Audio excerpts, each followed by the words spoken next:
Valley Club, build the Undying team right now. Kiln Tower is returning very soon. The zombies are going to be needed for one of those 3-person floors. And don't worry if you need more zombie Juggernaut shards. You don't have to wait all the way till Halloween. He has an event coming up next week. We're going to get even more shards for him. We also have a big vote coming up for 2 more monster-themed characters. You get to choose which is the one that is coming to Marvel Strike Force. And the Commander's Journey is being updated. Yes, we're going to talk about all of these things and the rest of the Friday blog. And if you're ready for all of this and more, and you know what to do, Valley Club. Find that like button and let's go smash it. And welcome back to the ValleyFlyin channel. I am ValleyFlyin. I hope you are having a great day. This video, we're talking all about everything in this Friday blog post, including more zombie Juggernaut shards coming up next week. And yes, another vote for 2 more monster-themed characters. Both of them very, very popular. Which one are you going to choose? But before we get to everything in the Friday blog post, if you haven't done so already, hit that subscribe button for more great Marvel Strike Force content. At least 5 Marvel Strike Force videos per week on this channel. Blog reviews like this, gameplay videos, question and answer videos, everything up your experience in Marvel Strike Force. Without further ado, let's go into the advanced battle plan for April 6th through April 12th. Starting on April 8th, there is 3 events starting, 1 normal event, 1 web event, and an alliance-wide event. So the Slick Outbreak is where you're gonna get some zombie Juggernaut shards. You're gonna need to earn Crimson Tombstones in his event, which is returning. This is the event that we had last Halloween for zombie Juggernaut. Also getting some points for battling an alliance war with the Undying team. So if you already have them built up, score even more points for this. Also, the associated web milestone, you're gonna need to battle in Cosmic Crucible, spend power cores, and if you are really pushing in the zombie Juggernaut event, you're gonna be spending power cores anyway, so you can kind of double dip here. And for the Alliance milestone next week, you could also double dip because what you need to do, battle an Alliance war just like the main milestone and collect ally supply 4 orb fragments. So yes, you're gonna be doing all the Alliance stuff as you would in the solo stuff. So pretty easy events next week. Also, there's a new battle pass. Guess who is in the battle pass? Zombie Juggernaut. Also, lots of dark promo credits, especially if you're thinking of upgrading your zombie Iron Man.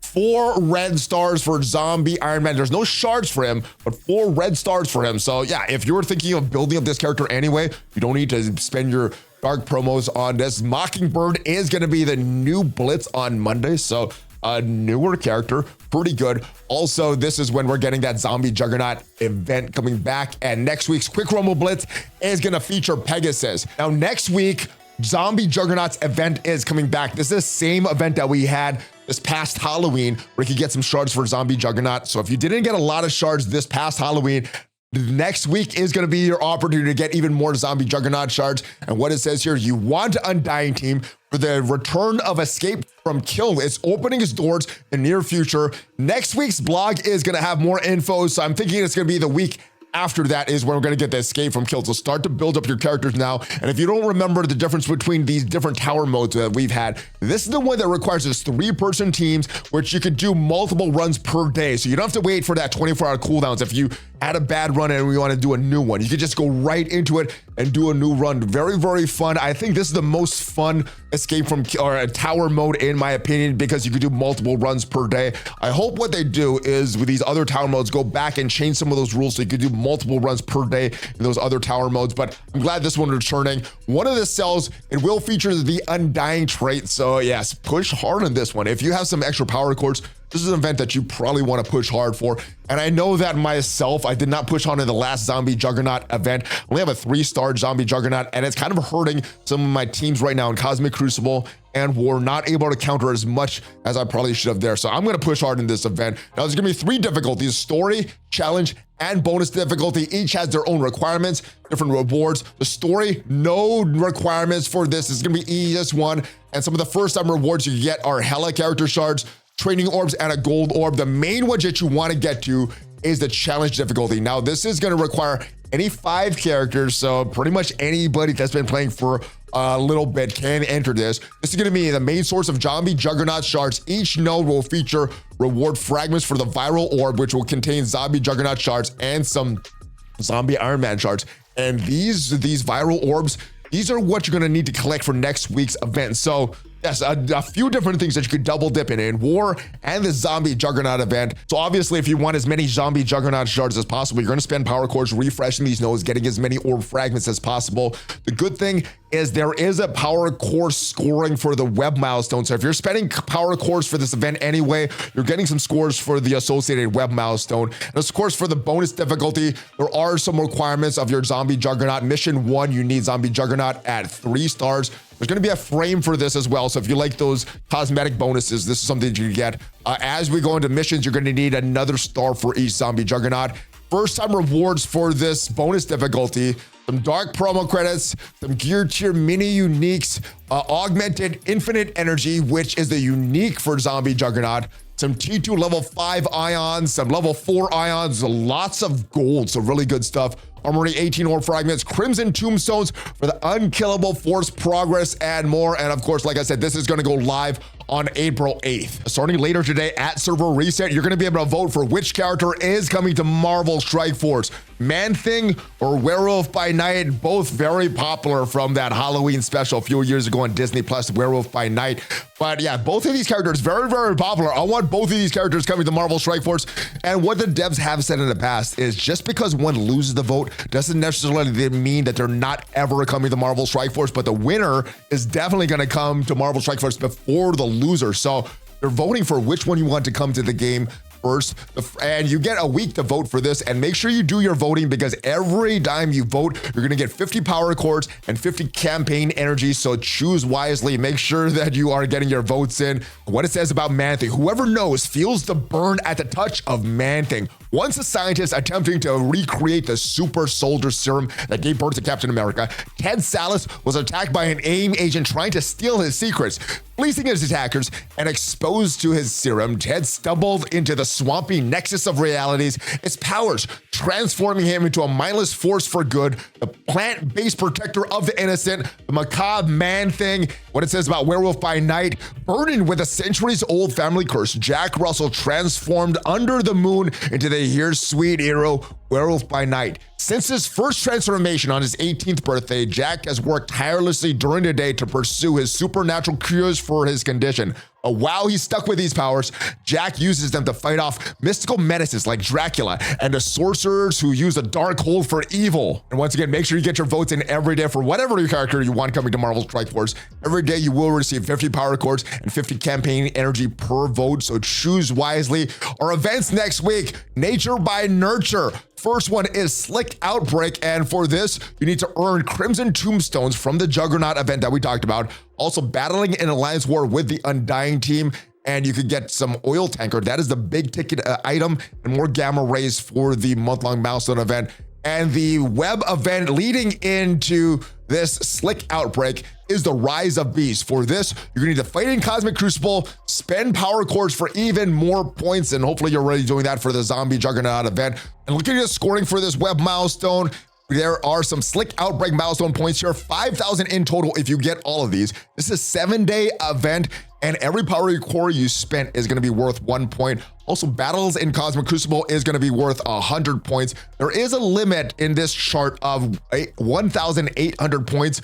Did get a message from Archangel said that the limit was not there so that people wouldn't have to lose on purpose. Although with the limit here, you wouldn't have to lose on purpose. If there's no limit, you could do even more Crucible battles. So I'm not sure what is going on with this limit, if there is or not going to be a limit. Assuming that this limit is here though, you would need to make up the difference of about 2,000 power cores spent over the course of 7 days. Shouldn't be that bad if you're really pushing on a Zombie Juggernaut event, but I'm not sure what is going on with this limit. So if there's a limit here, you don't have to spend as many power cores, but if you lose some Crucible battles, you'll still get points for those. So I'm not sure what is going on with this, but it should, hopefully you could get all of these points here. I'll take a look at the scoring for the Slick Outbreak. 1,000 points per war battle, 24,000 point limit, which means that 8 battles per war should get you all the way to that limit. Very, very easy. You're getting even more points for using your Undying in war. So if for some reason you have them on defense, take them off of defense.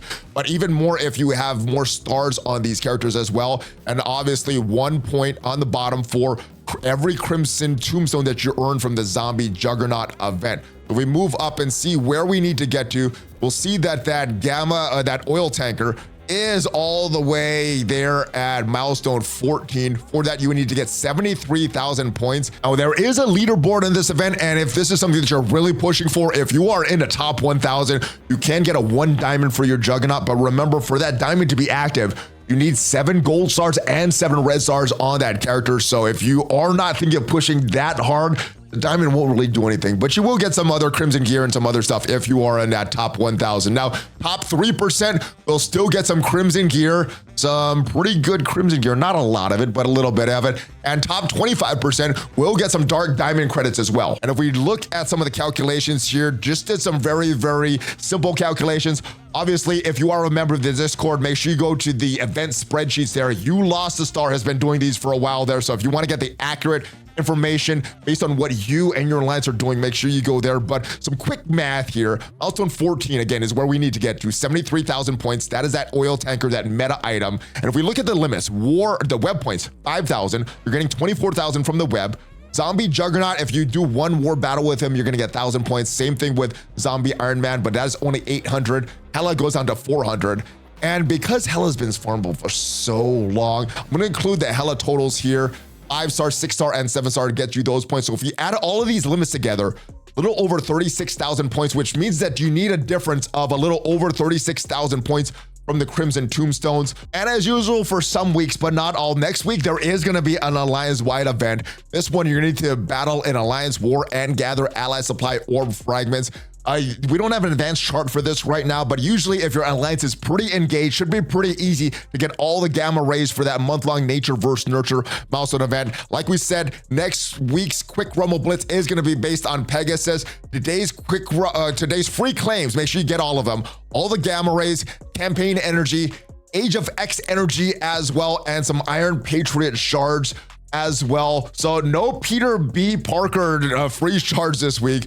All the information that we've discussed so far is subject to change. Let's discuss the changes to the commander's journey. So leveling updates. It's gonna be faster if you're trying to level up. All players up to level 95. So increase campaign energy starting at level 1 and bonus commander energy starting at level 28. So I guess they've done their A/B testing. No more boosted accounts. It looks like all the accounts are getting boosted. Hopefully what they do is go back and everybody that had a non-boosted account, they go back and give some experience, some campaign energy, some stuff to make them whole. But yeah, it looks like their testing is over. Thank goodness. No more boosted accounts and non-boosted accounts. They're gonna keep an eye on how the commander's journey and make adjustments as needed. And they're gonna have a bonus experience event. If you're not yet at level 100, everybody, players level 25 and above, is going to start tomorrow, April 6th, for more bonus experience. Also, they're going to add some more free characters, additional free characters and leveling rewards, more welcome characters to the journey to help commanders get their roster started and earlier in these legendary events. Some characters that they're going to be granting when you get to certain levels, level 15, Hawkeye, level 17, Black Widow, 18, Captain America is your reward for recruiting Iron Man. Level 20 is going to unlock Thor, and Hulk is available at a 2-star unlock. And yeah, you're going to have some access to the Wave 1 Avengers very, very early, so that is good. Get some early achievements and new commander events. So current events for players who join after April 4th will get some shards for these characters: Kingpin, Hela, Scarlet Witch, Doctor Strange, Cersei, Venom, Carnage, Anti-Venom, Agent Venom, and Gwenom. So one of the some new characters here, not all of the characters. Hela, Gwenom still has a lot of value. So does Venom as well. Carnage is also on that Hive Mind team. You're also gonna get some training modules, gear, basic premium orbs. And I gotta say, I'm very happy. Anything to help the new player experience is a good thing. The more players that we get to the end game quicker and quicker, the better. Let me know what your thoughts are on Zombie Juggernaut returning and these changes to the commander's journey. Hopefully you got some value from this video. If you did, leave it a like. It is free for you and it tremendously helps at the channel. And if you want to see what are the only 10 teams that you need at the end game right now in Marvel Strike Force, check out the video up there and I'll see you guys next time. Have a great rest of your day. Thanks for watching. Og Fist Bump, ValleyFlyin out.